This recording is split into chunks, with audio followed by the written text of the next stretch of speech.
अथ द्वितीयोध्यायः भगवान के स्थूल और सूक्ष्म रूपों की धारणा तथा क्रम मुक्ति और सद्यो मुक्ति का वर्णन।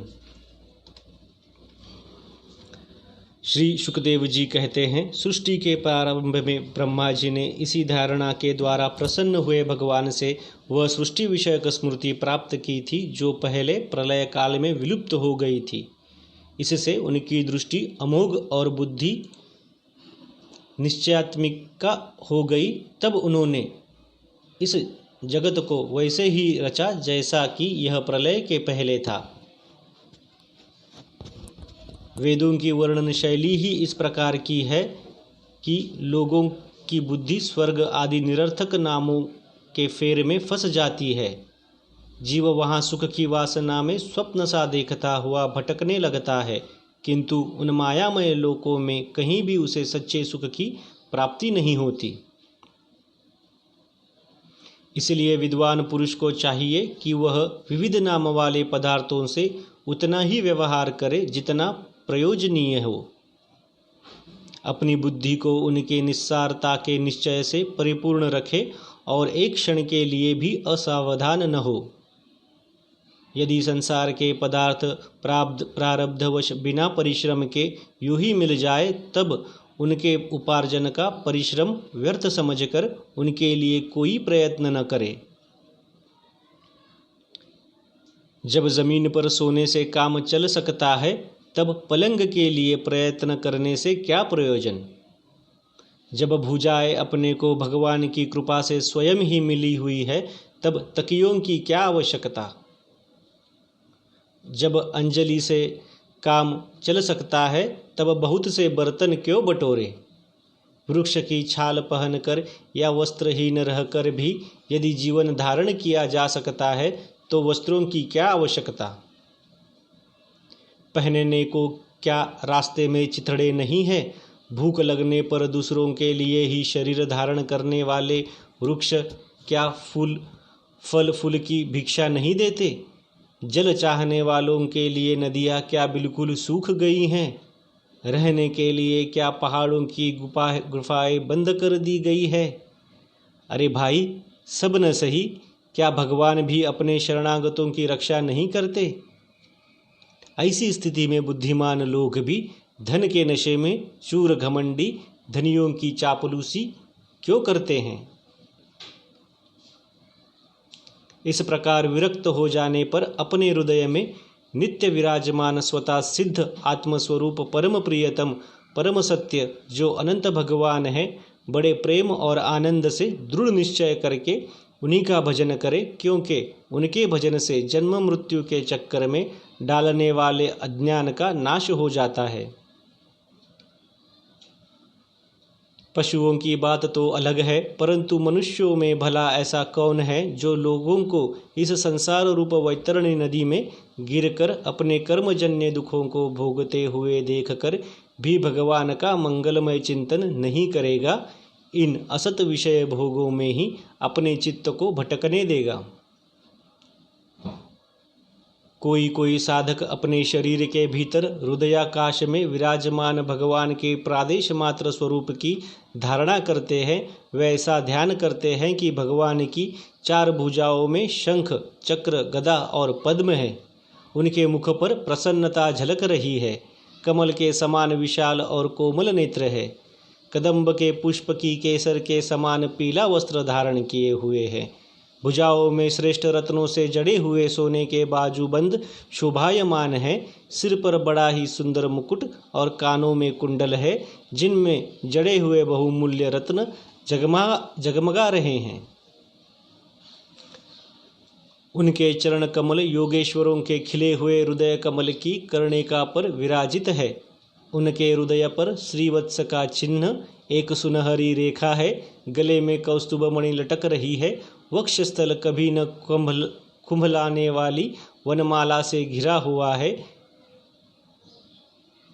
वे कमर में करधनी, अंगुलियों में बहुमूल्य अंगूठी, चरणों में नुपुर और हाथों में कंदन आदि आभूषण धारण किए हुए हैं। उनको बोलों की लटें बहुत चिकनी, निर्मल, घुंघराली और नीली है।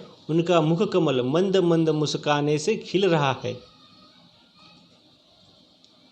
लीलापूर्ण उन्मुक्त हास्य और चितवन से शोभायमान भौहों के द्वारा वे भक्तजनों पर अत्यंत अनुग्रह की वर्षा कर रहे हैं।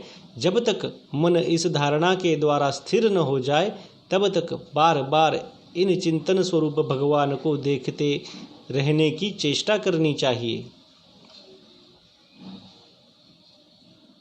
भगवान के चरण कमलों से लेकर उनके मुस्कान युक्त मुख कमल पर्यंत समस्त अंगों की एक एक करके बुद्धि के द्वारा धारणा करनी चाहिए। जैसे जैसे बुद्धि शुद्ध होती जाएगी वैसे वैसे चित्त स्थिर होता जाएगा। जब एक अंग का ध्यान ठीक ठीक होने लगे तब उसे छोड़कर दूसरे अंग का ध्यान करना चाहिए। ये विश्वेश्वर भगवान दृश्य नहीं दृष्टा है, सगुण निर्गुण सब कुछ इन्हीं का स्वरूप है। जब तक इसमें अनन्य प्रेममय भक्ति योग न हो जाए तब तक साधक को नित्य नैमित्त कर्मों के बाद एकाग्रता से भगवान के उपर्युक्त स्थूल रूप का ही चिंतन करना चाहिए। परीक्षित, जब योगी पुरुष इस मनुष्य लोक को छोड़ना चाहे तब देश और काल में मन को न लगाए। सुखपूर्वक स्थिर आसन से बैठकर प्राणों को जीतकर मन से इंद्रियों का संयम करे। तदनंतर अपनी निर्मल बुद्धि से मन को नियमित करके मन के साथ बुद्धि को क्षेत्रज्ञ में और क्षेत्रज्ञ को अंतरात्मा में लीन कर दे। फिर अंतरात्मा को परमात्मा में लीन करके धीर पुरुष उस परम शांतिमय अवस्था में स्थित हो जाए। फिर उसके लिए कोई कर्तव्य शेष नहीं रहता। इस अवस्था में सत्व गुण भी नहीं है, फिर रजोगुण और तमोगुण की तो बात ही क्या है। अहंकार, महतत्व और प्रकृति का भी वहाँ अस्तित्व नहीं है। उस स्थिति में जब देवताओं के नियामक काल की भी दाल नहीं गलती तब देवता और उनके अधीन रहने वाले प्राणी तो रह ही कैसे सकते हैं। योगी लोग यह नहीं इस प्रकार परमात्मा से भिन्न पदार्थों का त्याग करना चाहते हैं और शरीर तथा उसके संबंधी पदार्थों में आत्मबुद्धि का त्याग करके हृदय के द्वारा पद पद पर भगवान के जिस परम पूज्य स्वरूप का आलिंगन करते हुए अनन्य प्रेम से परिपूर्ण रहते हैं वही भगवान विष्णु का परम पद है। इस विषय में समस्त शास्त्रों की सम्मति है। ज्ञान दृष्टि के बल से जिसके चित्त की वासना नष्ट हो गई है उस ब्रह्मनिष्ठ योगी को इस प्रकार अपने शरीर का त्याग करना चाहिए। पहले एड़ी से अपने गुदा को दबाकर स्थिर हो जाए और तब बिना घबराहट के प्राणवायु को षटचक्र भेदन की रीति से ऊपर ले जाए। मनस्वी योगी को चाहिए कि नाभि चक्र मणिपुर के स्थित वायु को हृदय चक्र अनाहत में, वहाँ से उदान वायु द्वारा वक्षस्थल के ऊपर विशुद्ध चक्र में, फिर उस वायु को धीरे धीरे तालुमूल में विशुद्ध चक्र के अग्रभाग में चढ़ा दे।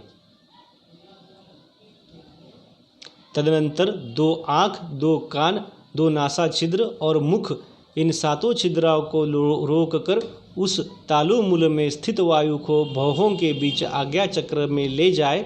यदि किसी लोक में जाने की इच्छा न हो तो आधी घड़ी तक उस वायु को वही रोककर स्थिर लक्ष्य के साथ उसे सहस्त्रार में ले जाकर परमात्मा में स्थित हो जाए। इसके बाद ब्रह्मानंद का भेदन करके शरीर इंद्रियों को छोड़ दे।